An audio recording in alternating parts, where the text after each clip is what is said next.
What's up, guys? You are listening to an October 4th edition of the SplashTag Podcast. My name is Matt, and today I'm joined by a second time guest. He was actually on the podcast back in like late July when Marvel announced Phase 4.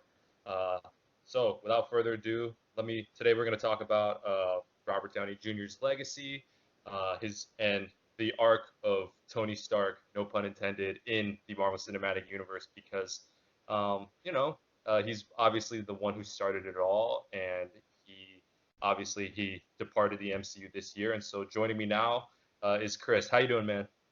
Hey Matt, how are you? I'm doing good. Thanks for having me back on. Appreciate it. Yeah, dude. Really excited to have you on because you are one of the biggest Tony Stark fans that I have met. Yeah, You he's the guy. He's the he guy. he he is the guy, but there's not to divulge into on too far of a tangent, but I think on the last podcast you brought up the fact that one of your favorite scenes of all time was that first scene in Iron Man 1 where Obadiah goes off at the guy saying That's the guy who was because in Spider-Man Homecoming. Yeah. Far from home, yeah, Oh yeah, yeah, my yeah, bad. and I know. And you are the only person who has said this to me. Essentially, you're the only person where you have said that you get upset looking at Thanos' face because if it weren't for Thanos, Tony would still be around. And so I say all that to say you are definitely one of the like truest, most loyal like fans of that character, which I can really appreciate. So that's why who better to have on to discuss Tony Stark's legacy, Robert Downey Jr.'s like career and legacy than you. So once again, Yeah. thanks for joining me. So No, thank you. You I, got it spot on, man. This is my guy. I got a lot of opinions about him too. So this is sweet. Appreciate you recognize that as well. So high praise from you, coming from you. I guess to start, I'm gonna put you on the spot and don't use Wikipedia or IMDb. Oh If dear you Lord.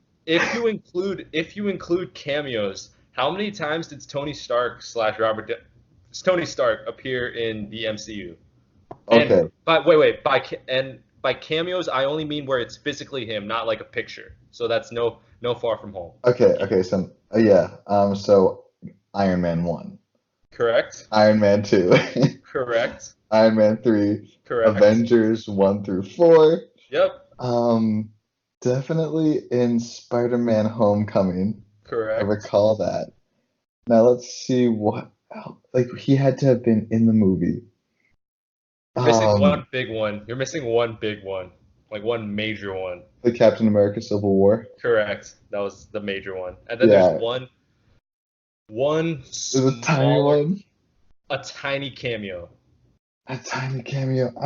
I think I'm just blanking on all the movies that I've ever seen in my entire life, and they're all blurring together with every role Robert Downey Jr. has played. You're gonna have to give it to me, Matt. I don't. So this one, I'm not even gonna hold it against you because it's like a 10 seconds in the post-credit scene. Incredible Hulk. Oh, dude, yes, he's at the bar, and the general walks in, and the Yeah, yeah.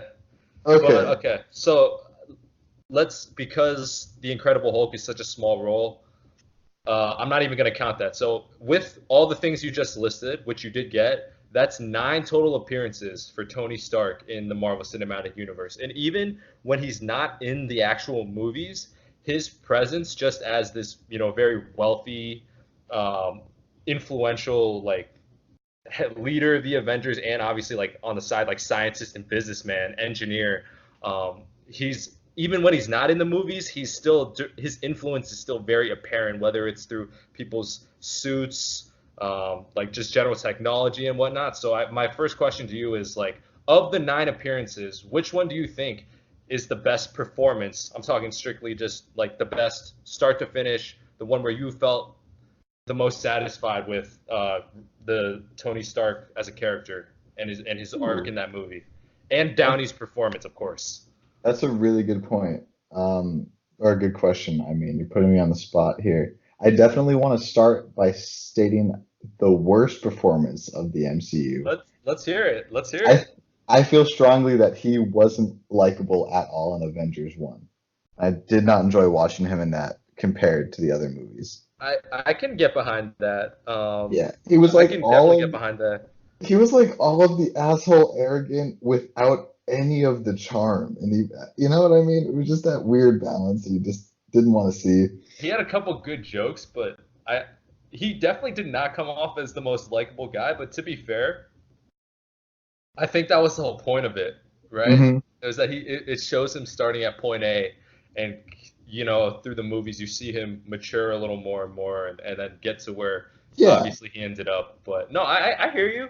I yeah, hear but you. there's like a place in my heart for charming assholes. Like Iron Man 1, like he wasn't a great human being by any circumstances, but like that role, like he was so lovable, and that's like what Sure. catapulted the MCU in the first place. So just Avengers 1, he just yeah, it was not a great performance. Uh, Okay. but it's so yeah, Avengers probably Infinity War and Iron Man 1. I probably was most connected to the story. I think that had most to do, most of the arc development, most of like the character build, were just like the great setup for a character to be redeemed in Iron Man 1. And then you saw like his character, like I felt like he was worthy of like snapping those fingers 5 years before the snap. Like you just felt in Infinity War like he cared about people enough. You know what I mean? Yeah. So that's where I kind of stand. But what do you think? I mean, do you have any thoughts? Sure. So I think one of the best, like strictly performances from Downey was, I, I don't know if this would be the best, but I would say in the conversation would be Civil War Okay. because he does such a 180 from kind of what you expect, and depending on whose side you're on, he in some ways he can be viewed as the antagonist of that movie, um, which I think is like a very hard feat to pull off. But I think. I want to say Endgame, but I think Endgame has like one of the best moments from him. But Hmm. start to finish, I do feel like Infinity War might be one of my favorite kind of Stark appearances. I don't know. I think about how like the moment Doctor Strange shows up and then they're in the Sanctorum and he immediately has this sense of urgency, and then he whoops out the nano suit obviously, which is like so badass, Hmm. and Yeah. then he whoops out the Iron Spider, and then they're in space, and then he's fighting Thanos in space, and it's like I don't know, like that. I think that's a very that him in Infinity War had a lot to it, but I think every part of it is like so needed for that character. Yeah, that's a good point. I also like the little thing you said about Iron Man maybe being the villain in Civil War.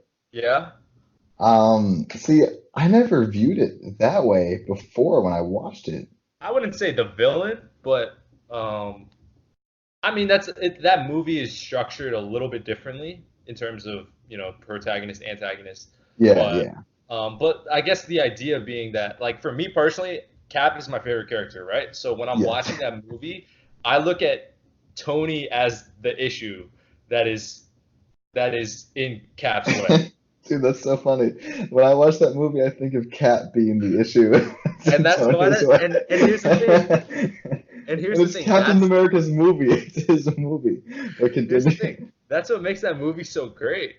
Yeah, yeah, It's exactly. that like there are literally, I swear, and I'm not even saying this like to like suck or to like gas this movie up, but like I really do feel like half the people are like with Tony and half the people aren't, and like some people such as myself feel very strongly one way, but like like I think that's I guess that just goes to show you how well done that storyline is. But Yeah, no, I didn't understand how divisive it was until you mentioned that. I mean, I can kind of see us now, like the whole airplane scene. yeah. Everyone's fighting, we're just like throwing hands in the far corner for our side. That would be great. Imagine we just like in one of those movies. It's like doing completely ordinary things next to those guys. Yeah. I'm a fan of that. I'm a fan of that idea. Speaking We of could, Civil War, though, and this is I did not expect to talk about this, but I'm curious for what you think. I read like a post online saying that they believe that Avengers Endgame settles who quote unquote was right in Civil War. What do you think about that? so just to clarify this question, Yeah. You're saying is it you got to do what you got to do, regardless of what everyone else says. You got to do the right thing, or sometimes you need to be regulated. Like, what do you mean exactly? Sorry. The post that I read says that based on how Endgame was the dialogue in Endgame and how the Endgame played out, they were saying that the Russos were subtly hinting that they were pro Tony. Oh, interesting. You know, I hadn't.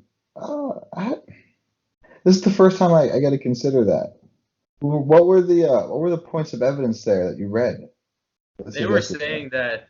saying that the well, first and foremost, when he gets mad at Cap early on in the film, Cap doesn't say anything back. Like Cap kind of doesn't seem to Cap does not have a rebuttal for Tony in that moment. And my personal opinion is that's just a function of who he is. Yeah. He's not a petty guy. But and then the other point was that the idea of had they just made it work to stay together, maybe Infinity War looks totally different. Yeah, that's a good point as well. But no, I mean, you're definitely right about Cap. Like, I don't think he was admitting he was wrong. Yeah, I don't think so either. And If by that's the just way, not the, oh, yeah, go yeah. ahead. No, no, I was just gonna continue that point. Like, he's just not the type. But what were you going to say? I was just gonna say, I also feel like you can make that argument both ways, right? Like neither of them were willing to compromise. I feel like, there was it was tough to find a middle ground in that scenario, but at the same time, like they could have stayed together, whether it be have been like under UN regulation or not. Yeah. Like I don't think it's Okay. like for the Avengers to stick around, it had to be like Cap signing the Accords and like working under Tony's ideology. Yeah. Also a good point. And then the second point you made, could you elaborate on that a little bit? Because I think I was a little bit confused. So, Um, the Russos said that one of the motivations for doing the Civil War storyline was that if the Avengers were divided, they were obviously very vulnerable, and yeah. and I guess the corollary to that is like had they been able to keep, you know, stick together and like sort that shit out, like then maybe you know Thanos would not have actually been able to pull off a snap. Oh, sure. But that like you can't pin that on Cap. Like basically I that's not wouldn't what you're either, saying. but I'm quoting the Okay. internet, dude. I'm quoting the internet Okay. here. Okay. No, I hear you. I hear you. But we're smart individuals regarding this particular topic, so we can make our own informed decisions. Uh, Yeah, I don't but know, but there's going to be other points to say like the Russos because they like to do that with their movies, like hint at like who they believe is right, who's wrong in this regard. I think the yeah, split was both their faults to an extent. I Um, and we don't need to have a whole conversation about Civil War because I had you on for other reasons. But like, I think there's blame pie to go around everywhere, especially mhm. Peter. Yeah. Okay. Yeah, if we're gonna go there. Yeah, I think everyone can agree that Peter Quill gets a lot of the blame pie. Yeah, but he's so likable. I don't like how people don't like him after Infinity War. I was upset. Like, I know he kind of deserved it and everything, but didn't To we be also think fair, of like the 14 million realities? Like Doctor Strange would have stopped it, like if he was knew gonna that. screw it up. Yeah, The, because the thing about Quill though is that it was very on character yes, what he no, did. So as a result, I don't think it was like, oh, the writers just did that just to make you feel like you were so close to victory. Like it felt like it didn't feel out of character for me. So that's why I'm mad he did it, but at the same time, sure. like I think it's like it's smart writing. Yeah, it is. Yeah. It is. And like the character, if he's going through such emotional stress, like the whole point of Peter Quill to an extent is a kid's personality, like a kid's mindset half the time, in like an adult's body who can like kick ass, save the world. And that's what's so fun about him. And you're going to have to get the negatives that come with having that kind of mentality. Like he can't Yeah. just be like fun and goofy and like saving the world the whole time. He has to like Yeah. he has Yeah. flaws, he has flaws. Absolutely. Interestingly, I guess to bring it to tie that moment back to Tony, I found it really interesting that Tony in that moment is actually the one restraining Quill when a lot of the times you see in a lot of the previous movies you see Tony being the one who's more emotional and not kind of making decisions on the fly and kind of having to be held back. Mm-hmm. Like whether it be like in Iron Man 2 when he thinks he's gonna die and he's just drinking his problems away and like just peeing in the Iron Man suit at his birthday party and whatnot, to like in Civil War when he gets upset because he sees the footage of his parents being killed and whatnot. So I think it's kind of cool that it kind of built up to where Tony was like, I don't know, like the really responsible one, and like the guy who was trying to make someone realize that they needed to sacrifice their own self-interest in a given moment for the greater good. Yeah, absolutely. Like it already came such a long way to understanding like what was necessary right here, and to Yeah. like be the one who wasn't getting emotionally out of hand, knowing what was on the line. And I Yeah. mean, you did see a little bit of that in Endgame at the start of the movie, but like rightfully so. Like that was like he lost half the universe and like basically his son in Yeah. Peter Parker. And Yeah. so like, I can see the emotional outburst again, but you that's an interesting point. Like definitely came around as the mature one in Infinity War. Yeah. Um, incredibly, sort of random, obviously a little bit related, but so this is the 19th episode of the SplashTag Podcast, and do you know why I chose the 19th episode to have you on to talk about Tony Stark? Oh well, of course, obviously. Well, why don't you tell the viewers at home as why? Way to sidestep that one, buddy. No, so 19 is what major film came out in 2019? Avengers Endgame. Okay. Also, what's the 19th movie in the Marvel Cinematic Universe? It's Avengers Infinity War. So those are obviously two probably the biggest movies of all time Hmm. in terms of box office and whatnot, but in terms of the Marvel storytelling, those are the two biggest movies. And then on top of that, the guy to start off by talking about the guy who started it all and then his journey to the very end with Infinity War and Endgame, just thought it'd be fitting for a 19th episode. Um, Oh, so yeah. I can get That's superstitious cool. like that sometimes, dude. Dude, I hear you. I always find it funny though, because like you can take any episode number, I feel like, Yeah, and that's just like true. mix it Well, up. but then the problem 2019, is, add the numbers together, you get 22. 22 yeah, minus that's true. You 3, can the amount always of Iron Man movies, 19. Like, That's true. That's true. I no. know when people listen to this, I'm gonna sound silly as shit for bringing that up, but it's No, no, hard. no. It's a good point. Yeah, you're right. You are kind of right though. When you're looking for something, you can always manipulate the numbers. Although I guess like 117 might be kind of tough, but I'll worry about that once I get there. But anyhow, Yeah. so what I Oh want to wait, do but now, like, dude, before yeah, I continue, there's like a whole profession dedicated to what you just did. Like, you ever watch sports games and have the most ridiculous stats pop up on the bottom of the screen? yes, You know what I'm yes, talking yes, about? Like, yes. Goff hasn't fumbled in like 46 consecutive carries where they were 4 yards or more. Like, it's just Yeah, like, no, I it's see good that to shit talk online all the time. about. It's like, oh, I saw this So, a couple weeks ago. It was like this week in the NFL is the first time where on Monday night or on Thursday, the first game of Sunday and the Thursday night game are being played by with head-to-head matchups between African American Heisman Trophy winning quarterbacks. And I was like, wow. so I mean, like bullshit. that's dope. I was like, that's dope, but like, whoa, that was a lot of criteria you just laid out for me, dog. Right? Like, who the hell is this guy in the back with his like 400 Excel sheets open, just control effing Yeah, every single possible I'm gonna combination set a of like, filter. I'm gonna set a filter on this, and then I'm gonna need you to run 600 other filters and let me know which one comes up with something unique. It's like, he's like yeah, a quant genius. He has to be. Whoever this person is, like PhD from MIT in like data yes, science. You just getting the don't have big it. bucks, getting the Yeah. big bucks. Oh no, he probably gets paid like 8 figures easy every year. It's just these are the important stats that keep us up. Yeah, man, you gotta keep the content original, you know. Uh, Yeah, but absolutely. yeah, speaking of keeping the content Yeah, original, yeah. I don't want to diverge too no, I much. was gonna say I don't know if this is really original, but what I want to do since I don't think we've explicitly had this conversation directly, so I want to go through every major Iron Man appearance in the MCU, and I want you to tell me what you liked about it, what you didn't like about it, and whether you consider it one of his better performances in the MCU or one of his worst outings in the MCU. So, Wow. Okay. Okay. I'm really putting you on the spot today. Dude, yeah, it has. I wish you gave me a little bit more time, because I have not seen all the Iron Man movies in a little bit, but I will do Recently. my best for you. Yeah, for recent. It's been like So, a few years since I've seen half of them. sure. So let's start at the beginning.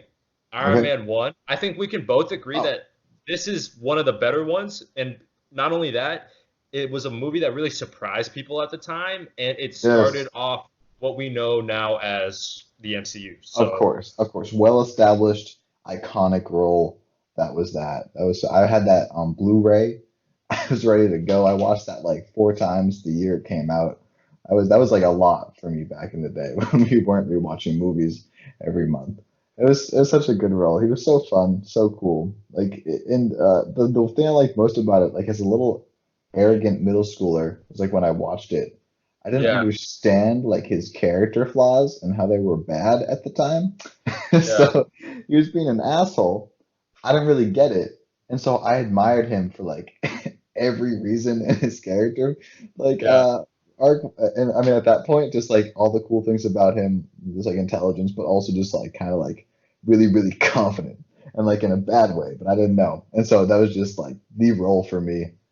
yeah, I really just enjoyed that like when I watched that. He was just such a cool guy. I liked it so much. And I didn't even understand the severity of yeah. like his What it problems. would, sure, sure. And Yeah. would you say that's like a top three Tony appearance for you? Oh yeah, without a doubt. It's like Top, one, maybe it's one two. for you? Maybe It's two? Okay. maybe I mean it depends on like a lot What of you're looking things. for. But you know how sometimes like NFL sportscasters, maybe don't, I don't know, but they'll like go over like the best plays in NFL history. And like the Sure. number one plays are always like these like janky ass things that were like 60 years ago, but they were super important at the time. Sure. Gotcha. You don't really Watershed get it. moments.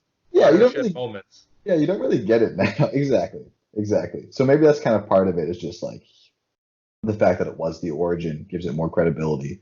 I don't know about, yeah, you know what I mean? Yeah, and on top of that, like it brought in it introduced us to a lot of the like it gave a lot it introduced us obviously to Tony and like the important relationships and friendships in his life. Obviously, the original cast, you have Pepper Potts, Yeah. Happy, Yes. um, Jarvis, who didn't stick around forever, but and then Damn. and then Terrence Howard as a War Machine for just one movie, but True, true, true. so yeah, and then obviously Nick Fury in the post-credit scene. So I think it obviously, needless to say, as the first movie, it really laid the blueprint. But it was at the time, even if that movie just by itself, it's a smart, kind of clever, got a nice tone. Like I really think it really nails all the nails everything on the head. It does. No, absolutely. I agree. And you made some really good points there. However, I don't know if I'll be able to continue this podcast unless we rewind for half a second. You said watershed moments. Yeah. Is that like a phrase people use beyond you? Wait, I've never heard that before in my life. never heard watershed moments? I kind of just agreed because I was like, I didn't want to sound stupid, but I gotta know, man. Okay, What are you I'm on talking about? dictionary. Hold on, Yeah. dictionary.com. Watershed definition 2, an event or period marking a turning point in a course of action or state of affairs. Waters. How does that relate to the word watershed in itself? Like, how It's would a you it's infer what? I don't know.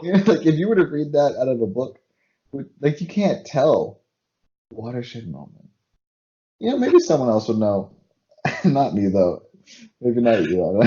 Oh my god. Okay, no, now we know watershed moment. Yeah, dude, iconic. Iron Man 1, watershed, dude. The turning point from zero to like a point. Yeah, dude. I think when I said watershed moment, I meant within the context of comic book films. Yes. Okay, that makes a Because lot more sense now. because before it was just Nolan's movies, Nolan's standalone trilogy. There was never this idea of a shared universe where there were like characters together. Um, Yeah, I heard the pause there for a second. You're like, there was an idea. And you kind of, there was never an idea, and you paused. You were thinking about it. You were yeah, thinking about it. Sorry, sorry. man. We Okay, no, wow, we're yeah, giggling too much about I other think, stuff. Do I not sound important enough for this podcast? You're gonna have to restart, re-record. I can put on my professional face. We can go back No, talking no, no, about fun. no, no. I am happy with the trajectory that we are on at the moment. But I guess moving Okay. on. So we've No, but okay, established. yeah, you did make a good point. Like the tone of the movies in the movie Iron Man 1 was like incredible, just well paced. However, I'm gonna cut you off. I think I already know your transition. I don't think that tone was carried into Iron Man 2. I don't think it was the same I kind of weight. Yeah. I wasn't even going to. I mean, I was actually going to ask you about that. I was gonna ask you. I have not heard your opinion on Iron Man 2. You haven't heard it because I don't like to remember Iron Man 2. You You know what I don't mean? like to remember Iron Man 2. I don't love it. I thought the Elon Musk cameo was great. Someone who really is all about that life now. Hey, Um, I thought there were fun moments. I thought Justin Hammer, that's his name, right? yeah, Justin Hammer. yeah, I wish they did more with him. He was a really, really cool villain. Super unlikable, like Tony Stark wannabe, like you could tell. for And like sure. he did an incredible job in that movie, in my opinion. I wish we saw more of him. But like the rest of it wasn't that like fun. I don't know. I think the villain like what's his name with the electrocution uh Whiplash. Whiplash. Yes. Okay, perfect. I was gonna say electrocution whips, so I got it basically. Yeah, I mean he was also like a cool guy. Like I liked his accent and just like his bird. I thought it was like Yeah. fun. It was a good dynamic with him and Hammer. But overall, like the movie was kind of like lackluster. It kind of just like played on the fact that Tony needed to like save himself, Yeah. and I don't know if it did it in like a very compelling manner. Although like the concept was cool. Okay. What are you So thinking? so for me, what I might not be the best guy to ask because I'm like for me to criticize a Marvel movie, it has to like really, really suck. Now, so for It's me, like Thor 2 is like what you're talking about, see, I'm not even that hard on Thor 2. So dude. that's What? a conversation for another day, but for Okay, me, Iron Man 2 is definitely one of the worst MCU movies. But to me, if it's on, I can enjoy it. I can watch it and like have a good time. That's my take yeah, on it. yeah, If it's like on in the background, I can watch it and be like, "Oh, he's about to pee in his suit while like California Love by Tupac and Dr. Dre is playing." Ah, that's a really cool moment. I like Ah, that. Rhodey's gonna get a suit and become War Machine. And then like they're in the Japanese garden and then they just blow a bunch of like droids up. I'm like, oh, that's an action set piece I can rock with. So That like was a cool scene. for me also when Nick Fury shows up and like tells Tony that Agent Romanoff is actually a Shield agent and has been like keeping tabs on him and whatnot, and that he's like being a big nuisance for Shield. It's like okay, like I like Samuel L. Jackson, so like Hmm.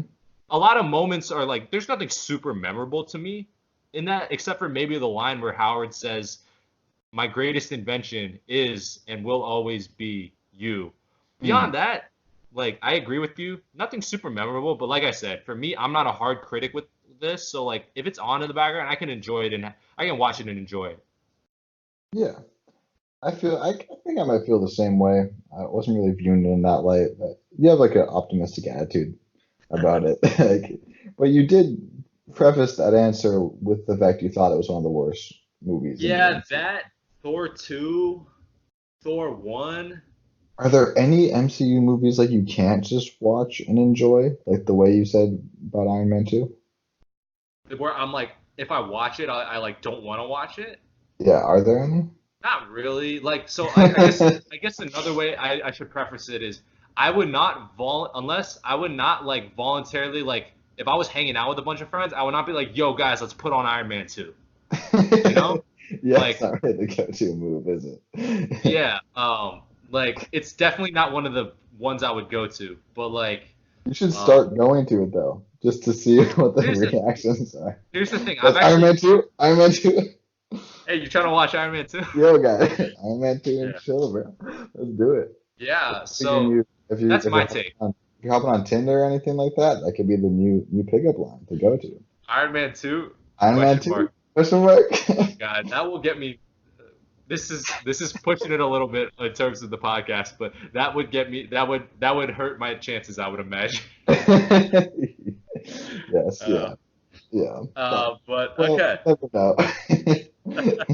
Anyways, yeah. That's another So conversation we're yeah. thinking. So I think you and I probably have a very similar opinion on Tony and the Avengers one. You kind of alluded to it earlier. Um, so I don't. I guess maybe we can not talk too much about that, but I think we both are in agreement about like he wasn't exactly super likable, and he obviously because they're trying to introduce and get this whole unit kind of together. He doesn't have like a major like he doesn't get as much time to shine. He doesn't, but you see at the end of the movie that something starts to happen with him, Yeah. right? And yeah, go on. So that's the point. Like this is where you really start to see like, all right, maybe Iron Man like can change. Sure. And like his character has been set. Now it's time for redemption, and he gets that opportunity.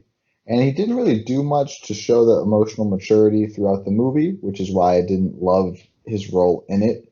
But the action can speak louder than words. Da, da, da, da. Like he's tried saved the day. He was willing to risk his life Yeah. to fly that nuclear bomb through New York City and into a space portal to blow up an army, like which Yeah. is sounds really cool when you put it that way. It was actually a really cool scene, and I appreciate it in Yeah. general. But so like it was cool to see that, and I like Sure. the movie for that regard. Like it started to like unravel Tony and his mind, and then got like kind of Exactly. crazy after that. Like it was a really good like okay, we're doing something more with this character than we thought. Yeah, and that's not to say that Downey was like his acting was bad in it, but it's more so just like that's not Tony's movie to shine necessarily. You know? Yeah, yeah, I think we're in agreement on that. And like you said, I think it does a lot to set the stage going forward with that character, obviously with his PTSD and paranoia. And one of the good things is his relationship with Bruce Banner, that little bromance. And on top of that, the immediate kind of contrast that you see between him and Steve Rogers, and obviously that builds up for quite some time. So I think obviously it did a lot, but like I think we're both in agreement. Not like our when we think about best Iron Man outings, like we don't think about Avengers one. yeah. No, that's yeah, that's a good point. Yeah. Exactly. You So got it spot on. So right after Avengers 1 is Iron Man 3. Now this one is incredibly like divisive. Not quite as divisive as something like The Last Jedi, but it's still some fans loved it, some fans hated it. I don't feel like there's too much. I very rarely hear people say like, "Oh, Iron Man 3, yeah, that was okay." Like I always feel like people lean one way or the other. How do you feel? Yeah. So this might just tie into the nostalgia factor when I first watched the movie, but I mean, I enjoyed it. I used to do this thing with one of my friends in middle school, and like we would go to an amusement park when a new Marvel movie was going to come out, and we would like hang out at the amusement park all day. And then when it was over, we would go to the movie theaters, and like I watched like Avengers 1 with him and Iron Man 3 like in that time period. And that was Yeah. just like a really good like day and like great movie. And I remember being like exhausted by the time it rolled around because I was like 14 and like just a child. But I'd stay up, I'd watch it, and like I enjoyed watching the movie like the first time. I still liked it overall. Like I thought it was really cool. Just like the way it was handled. Like the movie was less about like um Iron Man and his like well, it was all about Iron Man's technology. It was kind of being like stripped of that and like character, wanted to focus on the character for a bit when he was like flying away from the Mandarin and his evil doings. So I Yeah. mean, like, so I'm kind of rambling here, but like, I did enjoy the movie. I'm on that side, but it might be the fact of like when I watched it too. I don't know why. Where do you fall? Um, I think I think the Mandarin twist is like sure it catches you off guard, but I also think it's like kind of whack if I'm being honest. But it's just like this English actor who's like in a this mansion in Miami with a bunch of like with a bunch of beer and women. It's like what? So that definitely caught me off guard. Not to say that it was like It definitely would not have been my choice if I were like coming up with like what's my ideal Iron Man 3 plot. But that said, like I still think it's a pretty entertaining movie. Like Yeah, I mean, yeah, I don't want to cut you off, but I definitely saw what they were trying to do and like making the Mandarin maybe something that we weren't going to expect because a lot of times like I don't know, like you know what the villain is and you kind of just can predict what's that's gonna happen. true. Like with Spider-Man and Mysterio, like you know, we all kind of saw that twist coming. Yeah, Like if you paid from like a attention. mile away. Yeah, and Yeah. like it, I can see what they were trying to do. I just didn't think they executed it very well in Iron Man 3. I can agree with that. I definitely can respect the whole, Yeah, ballsy decision, but I'm not sure if it was executed as best, like you said, yeah, executed as well as it could have been. yeah. But this is Hollywood, baby. You know, this is we can't just focus on respect. We got to get to the nitty gritty. Yeah, Yeah, man. it's like, is the movie good or not? And like the plot twist wasn't great. Very, very not great at all. I thought it was cool. Iron Man without his suit for like a little bit of the movie and like the relationship with that kid. And like I guess they planted seeds for his future in the MCU. Then, um, but that's like a whole different conversation that I'm just not. I don't know anything about. It Yeah, was cool. It was solid. Like I don't. It was fun. But I'm really gonna give it like a hard time. Like it was alright. yeah. I, Like I, I wasn't. I get behind that. Yeah. What was the whole? Remember the part of the movie where Pepper Potts became like one of those super Extremists. extremists? Did that ever get? So did they cure that? Yeah. What what happened there? Wait, that did kind of just go under the rugs, or maybe she still got that shit. I thought like maybe they like talked about maybe like in a tidbit or something like oh we got it out of your system. I might just be like defending the MCU out of like just like a voluntary response here. It's just in Yeah, my yeah, to yeah. No, defend the that's a good MCU. question. I don't even know. I'm not even sure myself. And if anyone's gonna know, it's gonna be you, Matt. You remember Uh, literally everything about everything without fail, not just the MCU. So you should know this. I'm actually really disappointed you don't. I'm And sorry to let you down, man. should should I Google it right now? Is that the Yeah, wait, what did happen to Pepper? all right? Did the MC? Did Pepper still have extremis in her? Oh, you were typing away, my friend. All I hear is just like, just like right into my ear. You're a fast typer, dude. What's your words per minute? I haven't tested. Uh, I don't know. What do I you, should take some typing tests sometime then. yeah, over It work this summer, we took a day off and we just did typing tests all day. wow. Not all day, just like for like 2 hours. That was pretty fun. Okay, anyways, I'm probably hitting like 65, 70 words per minute. But from what it sounds, and I'm pretty good at this, I got good ears, Matt. I would say you probably got like 95 at least. Damn. I think you're killing it. I don't know. We'll see. But have you found anything? Uh, everyone seems to everyone seems to say so. It doesn't seem like it's settled. It seems like some people believe Tony cured her, like got rid of extremis, and then some people say that she just chose not to use it. Oh, so it just wasn't addressed. They're just theories. Yeah, that's what it looks like. But Ooh. Yeah, so interesting. Yeah, so like they kind of just like did stuff, and then they kind of just forgot about it. I think the MCU also is just like, it's Iron Man 3, you know? yeah, um, and a lot of times, like I feel like I've heard some people say that like Shane Black, who directed Iron Man 3, it's like a good Shane Black movie, but it's not a great MCU movie, which I can sort of see. Ouch, that just like if Shane Black hears this, he's gonna be pretty insulted by that. Well, no, That was kind of mean. Granted, I have not seen other Shane Black movies, but he did Kiss Kiss Bang Bang with Robert Downey Jr., which a lot of people really like. Okay. Um, He also he's did The Nice Guys, which yes, he very good did. movie. Very You've good seen movie. it? I have Dude, not. yeah.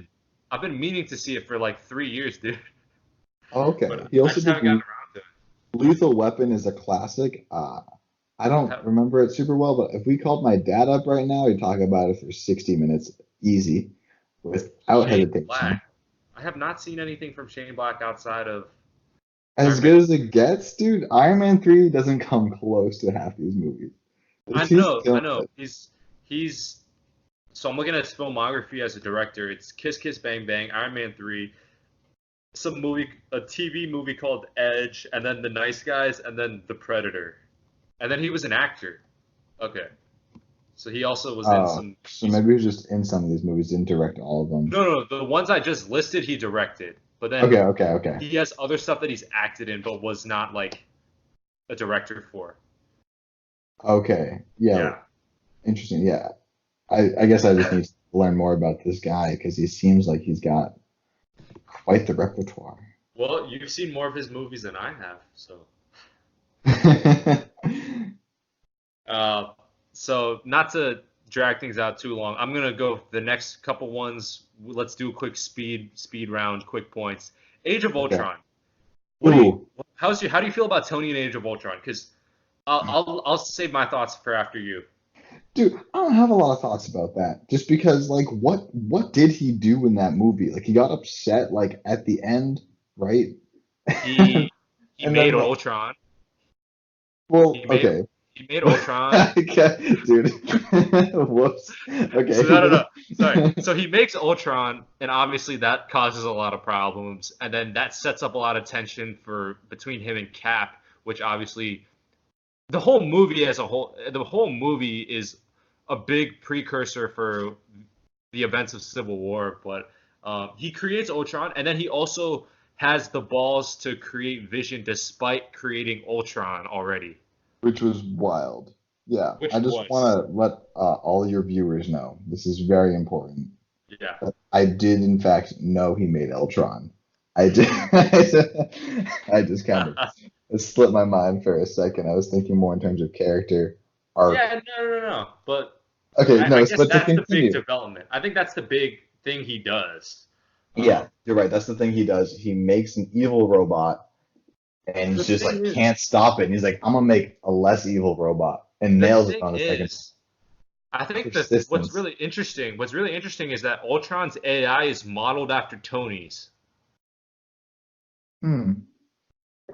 But isn't Now, yeah, I thought Ultron was a combination of it was. things.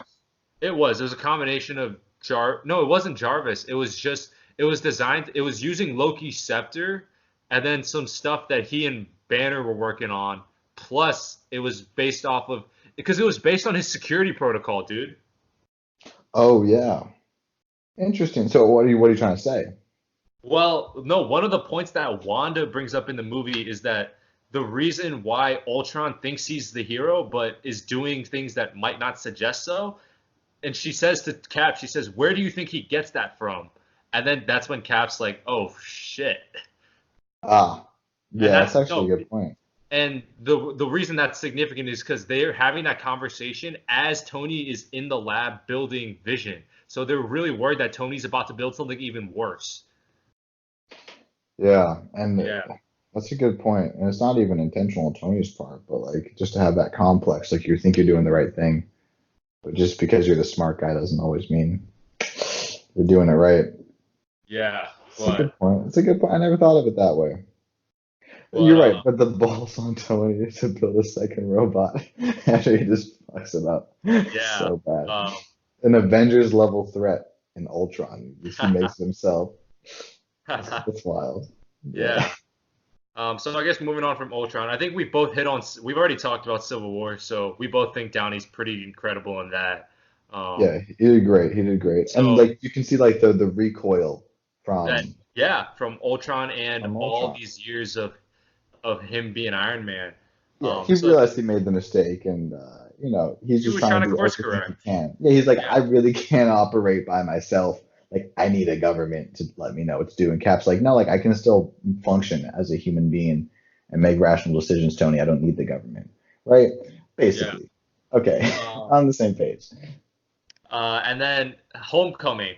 His appearance in Homecoming is not super long, but did you like what did you think of Tony in Homecoming? I thought it was real cute. I appreciated Tony being a dad and just kind of doing his thing. making sure Peter was doing the right thing, trying to help him out.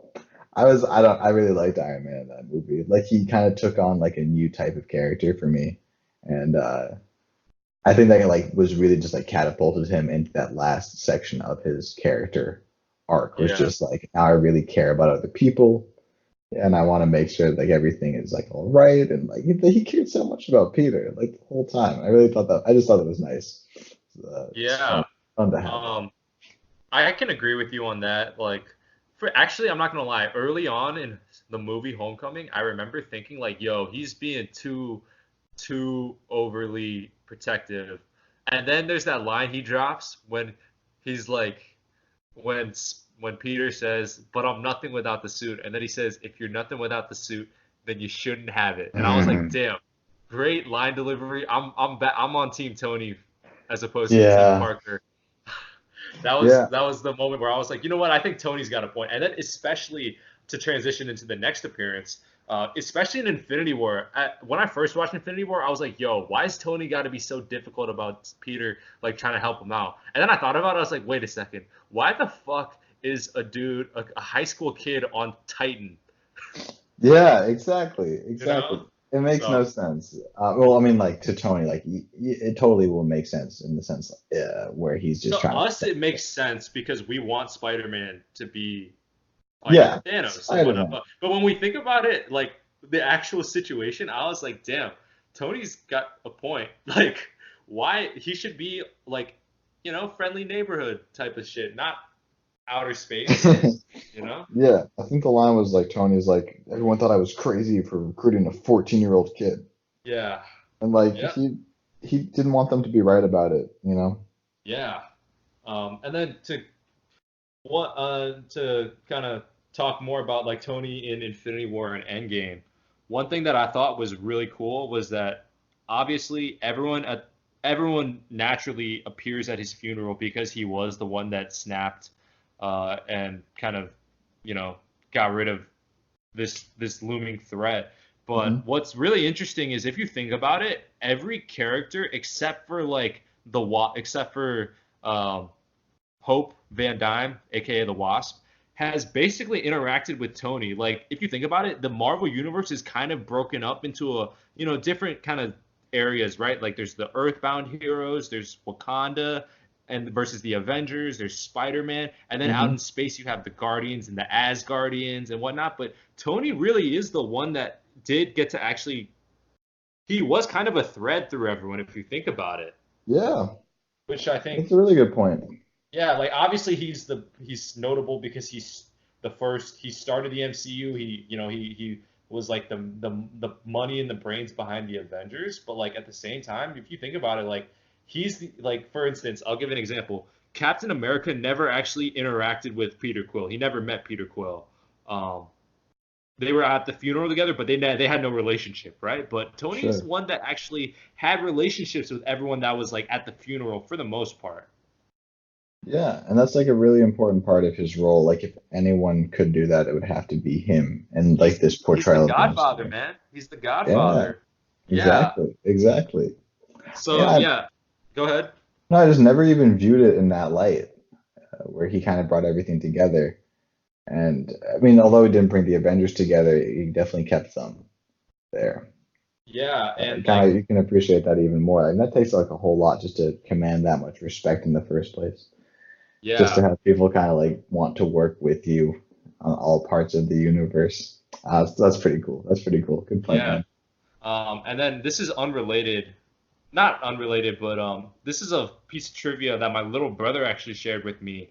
Did you know that on screen, I'm talking on screen, Tony and T'Challa have never actually spoken, Really?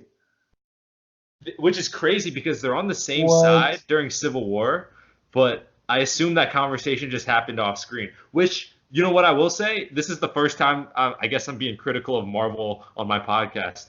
I think that's a little bit of a missed opportunity because you have the King of Wakanda and Tony Stark. I don't know. Yeah, I feel like they could have done more with that on screen. I'm not gonna they lie. definitely could have. it would have actually been probably incredibly difficult to have them interact in a way that was satisfying to That's fans on both true. sides, right? Especially, yeah, especially Who, because T'Challa is so serious. yeah, like who even commands the respect in that like exchange? Like, of course, it has to be mutual to an extent, but Iron Man wouldn't want to like. I don't know. I don't think Yeah, he would like take it seriously, and T'Challa's all about that. he's very That's tough. business-like. He's very business-like, you know. Yeah, exactly. Exactly. Um, It would have been cool though if they pulled it. I mean, if anyone could have pulled it off, it's not going to be like us talking over Skype. Like it's going to be like the Russo brothers. They had a chance. They they kind had of. opportunities, and it's crazy because like I do feel like you put Robert Downey Jr. as an actor in the same scene as Chadwick Boseman. Like I feel like that in a one-on-one scene, like I feel like that could have been really interesting, just the improv and all that. Because I know that Downey is known for going off script a lot, and then to Chadwick Boseman is he's what he's known for is he stays in character, like on and on, like during takes and off when even when they're off camera. So I don't know. I feel like that would have been a really fascinating thing to have seen because they're both obviously really good actors. Yeah, no, it would have been. I had no idea about Chadwick Boseman being like one of those Method anti-gay actors. method actors. Yeah, Yeah, yeah, I yeah. knew Apparently, I knew Daniel Day-Lewis did that for Lincoln, but that was like the I, only I know notable. Heath Ledger did it for the Joker, and that obviously That had. must have been terrifying. Yeah, no, I feel like that takes a lot out of you. Yeah, no, oh my God, that they But definitely played a role. But yeah. Um. oh, So is let that a me. segue to the new Joker movie, or are we gonna keep on talking? Now let's keep it on Marvel, bro. Cool, cool, cool, cool. I haven't seen it anyway, so not Yeah, I much for haven't me to seen say. I haven't seen it either. But I guess to kind of not wrap things up, but to conclude. So we just talked about a little bit on Infinity War. What when when you were watching Endgame, like let me ask you, what did you feel like the Tony experience was at Endgame? Because I know you said that you had a hunch that he was going to be the one to go. So like let's just talk about kind of the emotions we felt as we watched Tony in his last appearance in the MCU. Okay, Because yeah. I have one point, like one scene that I think really touched me, but I want to hear a couple maybe quick points from you. Yeah, I thought the movie opening, so I thought that maybe time travel would play a role and that Tony would die within the first 10 minutes of the movie. That's where I kind of Interesting. saw that Yeah. movie had, just based on the trailer. That's why I thought they gave it away. Um, so like that whole scene, just to see him so happy and like giving Nebula fun and game and like kind of teaching her about like enjoying her life, even in his like dying moments where he knew it was all bad. And then that monologue to the Iron Yep. Man mask. Yep. That was just that was emotional, man. I like really thought that was gonna be it for him, like in that Same. Wait, reality. dude, you read my mind kind of. That was one of two things I was gonna bring up. Go on. Really? Okay, yeah. And so like off the bat, I was like, oh man. And then Captain Marvel came, and I was like, cool, whatever. I actually kind of would have preferred to see a version of Iron Man die within the first 10 minutes of the movie, and then And like then they have him go be back. redeemed. Yeah, but Interesting. and then like I saw his anger, and I was just kind of like, come on, like someone get him some rest. Like he's clearly pissed off, and like I just like go fucking kill Thanos now. Like I was just kind of over eager at that point. I was like, can we just like solve the fucking problem now? I just didn't like him bitching for a little bit, although it was an incredible performance. Like it was really really good acting. I was like, come on, let's just get to it. I was a little too excited. Yeah. And then like the movie progressed, and like he definitely just showed like incredible maturity you know, to move on from his family and Morgan. Yeah. And so that was tough. And like the whole time, like I saw it coming even like halfway through the movie too. Like the fact that everyone else lost everyone they cared about, but Iron Man didn't. And I was like, okay, well that's clearly just like That's he's a the that's only a one who has yeah. anything to lose, so of course he's going to lose it. And so like I saw it coming like pretty early on in the movie, and I was like, fuck, and I just I don't want to. You have to bleep that out, maybe. I don't know. No, I'm keeping. I don't. Sorry, go on. I'm not Yeah. bleeping that out, but Yeah, and so like it's starting to hurt like already at that point, and like everything he was doing, like I kind of just knew what it was coming down to. yeah. And then Hulk snapped the fingers, and I got kind of confused.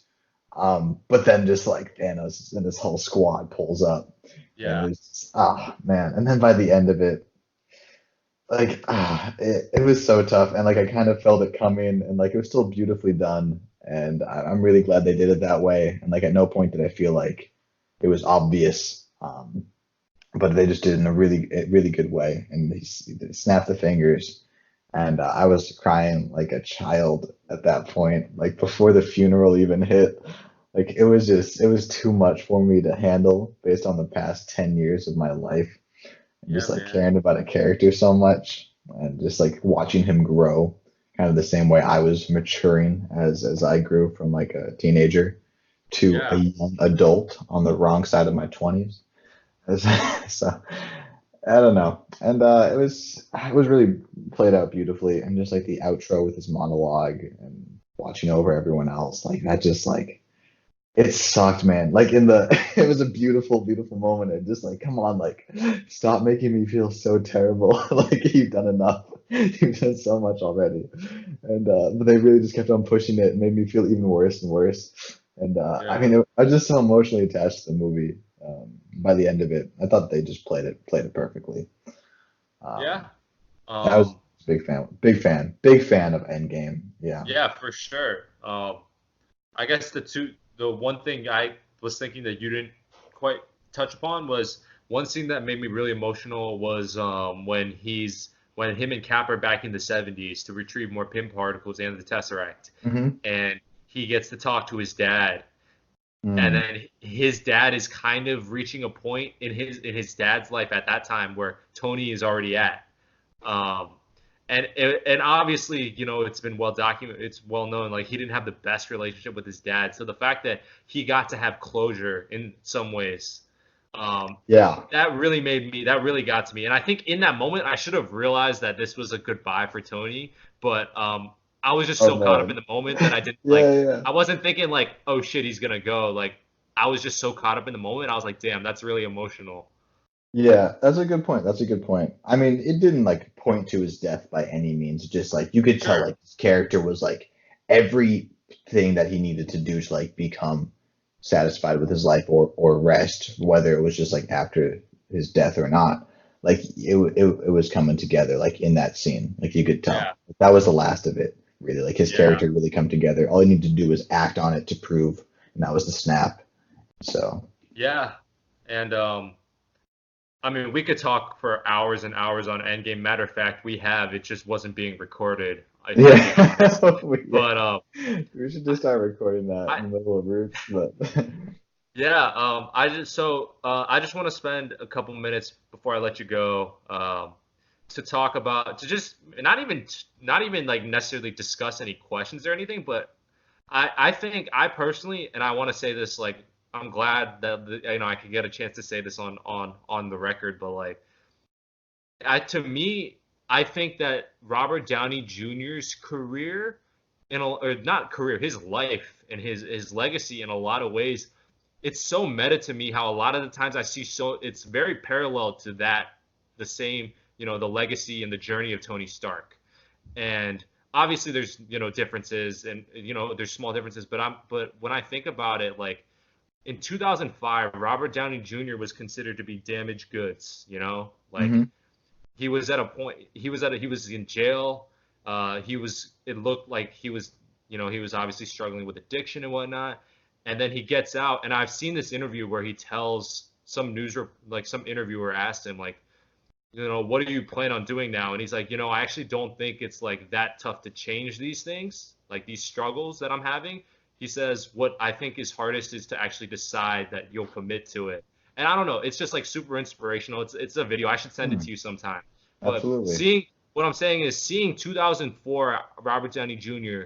My mom in 2008 when Iron Man came out, my mom, the first thing she told me about Robert Downey Jr. was that he was in jail, right? Like this Yeah. guy, no one wanted to touch him. This guy was damaged emotionally, and career-wise, he obviously plummeted from where he was when he was nominated for an Oscar in Yeah, the yeah, yeah. 90s.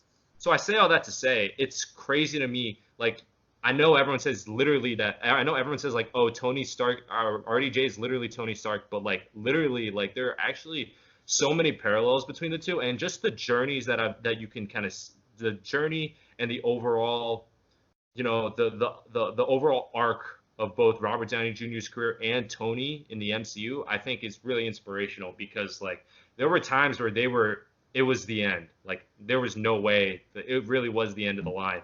Whether it was Robert Downey Jr. after being, incarcerated, or Tony Stark being in that cave, like being held hostage by Yeah, terrorists. You know what I mean? I know I just absolutely. rambled for a little bit, but I don't know. To me, there's so many crazy parallels between the two, which is why he was the perfect character to Yeah. play this guy at this time, at this point in time. And I don't know. I say all that to just say that I'm so grateful for hmm that man, Yeah, Robert Downey it's, Jr. like I think Hulk said it best. Like I think I was born for this. Like it's just, I think I was made for this. What was it? What was the line? Yeah, it was like Uh, I was made for this. I was made for this. Okay. Yeah. See, I gotta go for you for the exact word for word accounts of every piece of dialogue in the movie.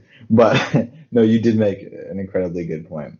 And it's so cool, like just the fact that you could tell like he needed to play off of his real life struggles to see like, I mean, he since he could have that arc in real life, he could absolutely display a similar Display it on arc screen. on screen. Like Yeah, he was made for it. absolutely. We're about hitting the hour mark, so I don't want to hold you up too much longer. Any maybe last thoughts or shout outs, points?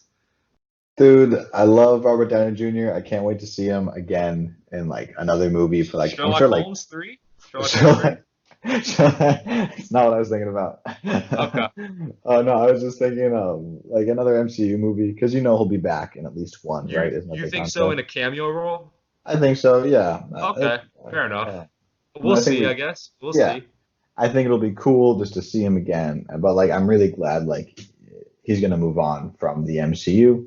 And like Yeah. he did something huge with his career in this regard. And I mean, I don't think it's like possible for him to do something bigger than this in his life. And like I don't want to typecast him to be an Iron Man. I think he has a lot of potential to do other things, like the Yeah. impact he's had on just the amount of people. Yeah. Just his role, like it's just incredible, and I just want to thank him for that.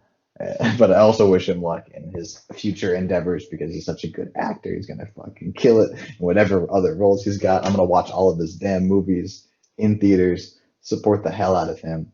Such a Yeah. good dude. Happy to see it. I think you said it perfect. You nailed it on the head. So, with that, I guess we will wrap up our little conversation here about by Sweet. Tony. But I'm sure I'll have you back on at some point to discuss whether it be more Marvel stuff or maybe something else. Mix it up a little bit, you know. Yeah, of But course. yeah, no, thanks for being on. So I just want No, to, once again, thank you for being on, and to the listeners, if you haven't, I want to thank the listeners for listening, and if you haven't done so already, please subscribe on whatever medium you're listening to: Apple Podcasts, Spotify, SoundCloud, YouTube, all and of it. Every single yeah, one. We got more content thanks. coming out every single.